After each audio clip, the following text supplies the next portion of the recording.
Hello friends, வணக்கம். இந்த வீடியோல ரொம்ப ஈஸியா பிரஷர் குக்கர்ல chicken குழம்பு எப்படி பண்றதுன்னு பார்க்க போறோம். வீடியோக்குள்ள போறதுக்கு முன்னாடி நம்ம சேனலை இதுவரைக்கும் சப்ஸ்கிரைப் பண்ணாதவங்க இப்ப சப்ஸ்கிரைப் பண்ணிட்டு பக்கத்துல உள்ள பெல் பட்டனையும் கிளிக் பண்ணிக்கோங்க. இந்த குழம்பு வந்து பிகினர்ஸ் கூட ஈஸியா பண்ணக்கூடிய ஒரு மெத்தட்ல தான் நான் சொல்லி தர போறேன். இதுக்கு ஒரு பிரஷர் குக்கர் சூடு பண்ணி அதுல 2 டேபிள்ஸ்பூன் அளவுக்கு எண்ணெய் சேர்த்துக்கலாம். எண்ணெய் சூடானதுக்கு அப்புறமா நல்ல ஒரு பெரிய வெங்காயத்தை பொடியா வெட்டி வச்சிருக்கேன், அதை சேர்த்துலாம். கூடவே ஒரு பச்சை மிளகாவை இந்த மாதிரி கீறி சேர்த்துக்கோங்க. கொஞ்சமா கறிவேப்பிலை. இப்போ இது எல்லாத்தையும் நல்லா வதக்கிக்கணும். வெங்காயத்தோட கலர் வந்து லேசா ப்ரௌனா மாறுற வரைக்கும் நம்ம வதக்கணும். இது ரொம்ப முக்கியம். பாத்தீங்கன்னா வெங்காயம் நல்லா வதங்கிடுச்சு. இப்போ நான் 1 டேபிள்ஸ்பூன் அளவுக்கு இஞ்சி பூண்டு விழுது சேர்த்துக்கிறேன்.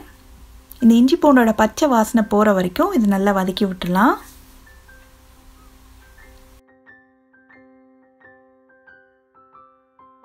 அடுத்து ஒரு பெரிய தக்காளியை பொடியா வெட்டி வச்சிருக்கேன், அதையும் சேர்த்தலாம்.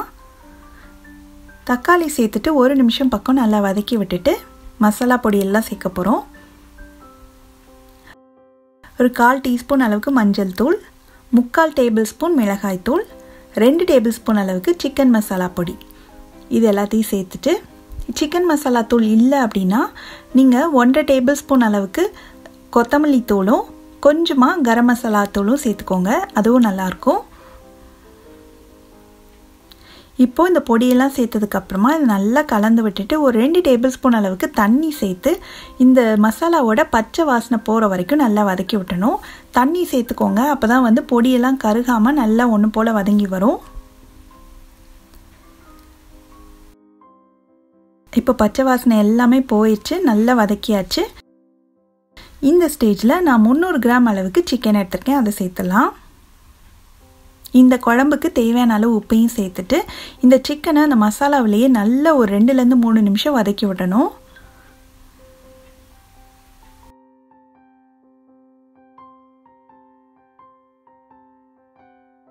இந்த அளவுக்கு வதங்கினதுக்கு அப்புறமா 2 டேபிள்ஸ்பூன் அளவுக்கு தயிர் சேர்த்துக்கலாம். நல்லா கலந்து விட்டு 1 நிமிஷம் மட்டும் இருக்கட்டும்.